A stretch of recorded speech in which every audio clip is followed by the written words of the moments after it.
زمان park کے باہر media talk کر رہے ہیں۔ ہونے جا رہا ہے جہاں پہ ہم انشاءاللہ سینکڑوں کارکنان کل یہاں پہ لاہور میں جیل جانے کے لیے خود کو پیش کریں گے۔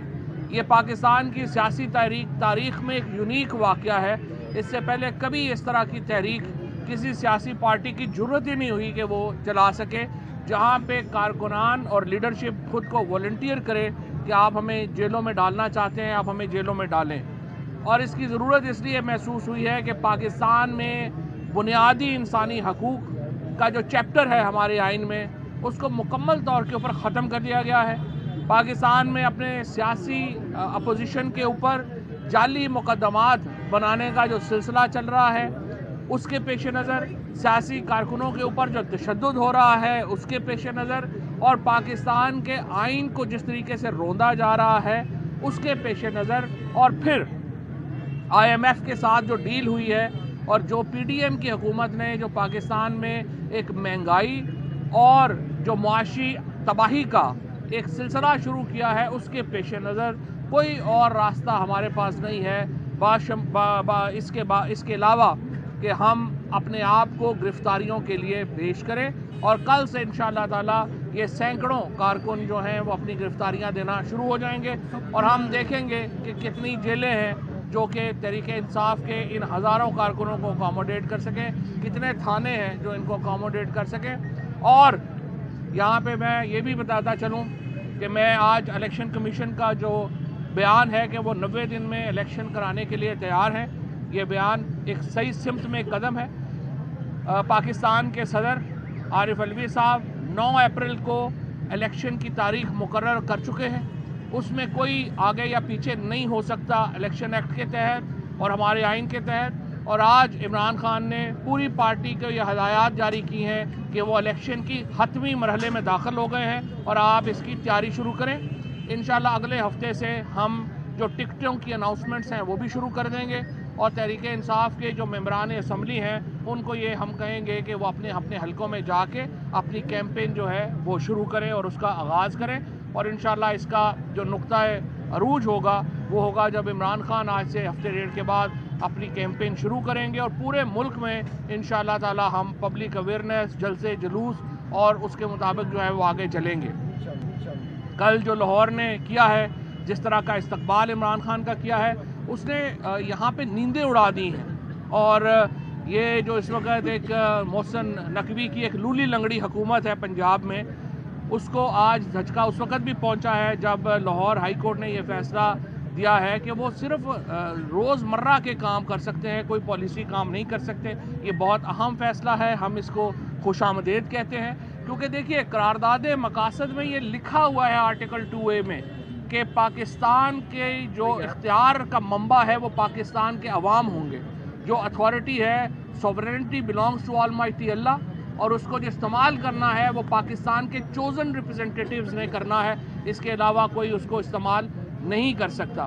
لہٰذا یہ فیصلہ جو ہے وہ ان لائن ہے سپریم کورٹ کے فیصلوں کے اور اس کے مطابق۔ اس کے بعد ہم یہ دیکھ رہے ہیں کہ جعلی مقدموں میں اب سے کچھ دیر پہلے آ رہی ہے کہ جی انہوں نے توشہ خانہ کیس میں جو ہے وہ شاہ محمود قریشی صاحب کو بھی بلا لیا ہے، مجھے بھی بلا لیا ہے، اس کے بعد بیگم صاحبہ کو بھی جو ہے وہ نوٹس جاری کر دیا ہے۔ تو میں ان سے یہ کہوں گا کہ آج ہی تو چیئرمین نیب نے آپ کے اس رویے کے اوپر استعفیٰ دیا ہے، آج ہی تو چیئرمین نیب جو گھر کا بھیدی بن کے اس نے لنکا ڈھا دی ہے، اس پہ کچھ شرم کرے۔ اور یہ ایک راستہ ہے جو چیئرمین نیب نے آج چنا ہے، اور ان آفیسرز کے لیے بھی ایک پیغام ہے جو ایک پارٹیزن بن کے کام کر رہے ہیں کہ آپ پارٹیزن ہو کے کام کرنے کے بجائے استعفیٰ دیں اور آگے چلیں۔ پاکستان کی معیشت کے جو حالات ہیں وہ ہمارے سامنے ہیں۔ کل 61 ممبرز کے ساتھ آئی ایم ایف کا جو کنڈیشن پہ پوری کی گئی وہ آئین کے خلاف ہے، وہ 15 دن سے پہلے پوری ہو نہیں سکتی تھی۔ معیشت کے اوپر بات کرنے کے لیے میں حماد اظہر صاحب سے درخواست کروں گا وہ بات پوری آگے مکمل کریں۔ جی بسم اللہ الرحمن الرحیم۔ کل جو فائنینس بل پاس ہوا وہ آئین اور قانون کے تقاضوں کے برخلاف پاس ہوا۔ 86 ممبرز کا جو کورم ہونا چاہیے وہ کورم بھی موجود نہیں تھا، 61 ممبرز نے صرف اس پہ ووٹ کیا۔ سینٹ کو یہ بل ٹرانسمٹ کیا جاتا ہے، وہاں سے ریکمنڈیشنز لی جاتی ہیں، وہ بھی نہیں کیا گیا، وہ بھی آئینی شک پوری نہیں کی گئی۔ اور یہ جلد بازی کیوں دکھائی جا رہی ہے؟ اب یہ جلد بازی اب اس لیے دکھائی جا رہی ہے کہ معیشت کو اسحاق ڈار صاحب اس نہج پہ لے آئے ہیں کہ اب روز مرہ کے جو کام ہیں، جو خرچے ہیں، وہ بھی نہیں نکل رہے حکومت پاکستان سے۔ میں ایک بات واضح کر دینا چاہتا ہوں کہ کیونکہ اب سارا بوجھ مہنگائی کا عوام پہ ڈالنے کا فیصلہ تو یہ پی ڈی ایم کی حکومت کر چکی ہے۔ تیل مہنگا، ڈیزل مہنگا، بجلی مہنگی، گیس مہنگی، ہر چیز مہنگی ہے۔ افراط زر 30% پہ چلی گئی ہے۔ آٹے کی قیمت، گھی کی قیمت، دالوں کی قیمت، ہر چیز، چکن کی قیمت، یہ سارا کچھ تو اس حکومت نے کر دیا ہے۔ لیکن کیا آئی ایم ایف کی ڈیل ہونے سے یہ سب کچھ ختم ہو جائے گا؟ میں آپ کو واضح کرنا چاہتا ہوں کہ آئی ایم ایف کی ڈیل جو ہے وہ صرف پاکستان کو ڈیفالٹ سے بچانے کا ایک حربہ ہے۔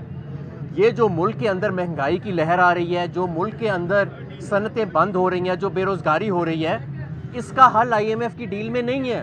اس کی پلاننگ حکومت نے خود کرنی ہے، اور موجودہ پی ڈی ایم حکومت پچھلے 10 ماہ میں کوئی ایک پرچی بھی نہیں دکھا سکی جس پہ ان کے پاس کوئی معاشی پلان ہو۔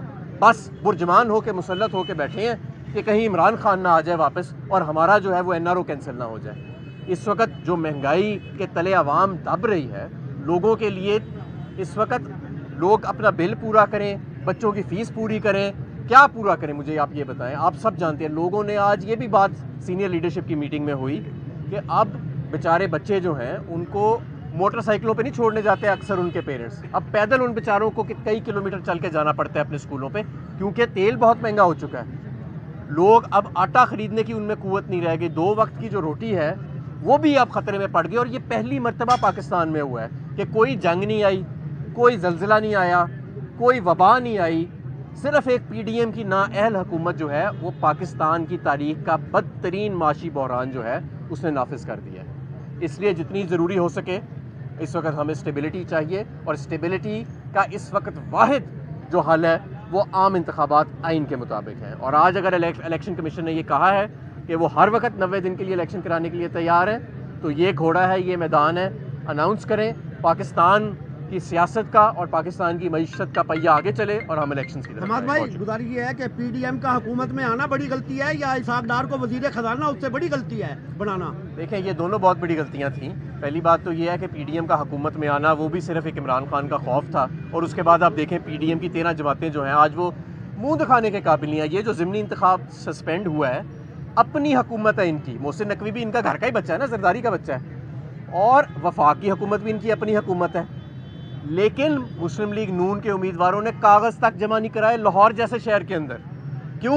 کیونکہ کسی کو منہ دکھانے کے قابل نہیں رہے۔ لیکن ہم انہیں فرار اختیار نہیں کرنے دیں گے۔ اس ملک کی معیشت کا، فورن پالیسی کا اور اس ملک کے مستقبل کا فیصلہ عام عوام ہی کرے گی۔ یہ 13 جماعتوں کے جو سرکس اکٹھا کیا ہوا ہے، خود ہی غیر جمہوری طور پہ اس کو لولی لنگڑی سی اس کو بنا کے یہ نہیں کرے گا۔ 9 اپریل کو الیکشن ہونے جا رہے ہیں، 9 اپریل کو الیکشن ہونے جا رہے ہیں، کل سے آپ یہ تاریخ شروع کرنے جا رہے ہیں، کیا یہ فیصلہ ایسا تو نہیں کہ آپ کو نقصان ہو، آپ نے انتخابی کیمپین بھی چلانی ہے؟ یہ تو حصہ ہے نا، یہ الیکشن کیمپین کا حصہ ہے جیل برو تحریک۔ اور صرف میں یہ کہنا چاہتا ہوں کہ پی ڈی ایم جو ہے اس کو اپنا نیا نام فراری کر لینا چاہیے۔ جہاں الیکشن ہوتے ہیں وہاں سے وہ بھاگ جاتے ہیں۔ ابھی ضمنی الیکشن اگر آپ نے نہیں لڑنے تھے تو آپ نے ہمارے کاغذ کیوں ایکسیپٹ کیے تھے؟ اب پھر آپ فرار ہو گئے ہیں۔ وہ تو چلے آج ہائی کورٹ نے اسٹے کر دیا، ادروائز ہم لوگ بالکل تیار ہیں۔ انشاءاللہ تعالیٰ 9 تاریخ کو الیکشن ہوں گے، اور جس طرح حماد نے کہا گھوڑا بھی یہی ہے، میدان بھی۔ آپ لیگ ضرور ہو رہی ہے سر؟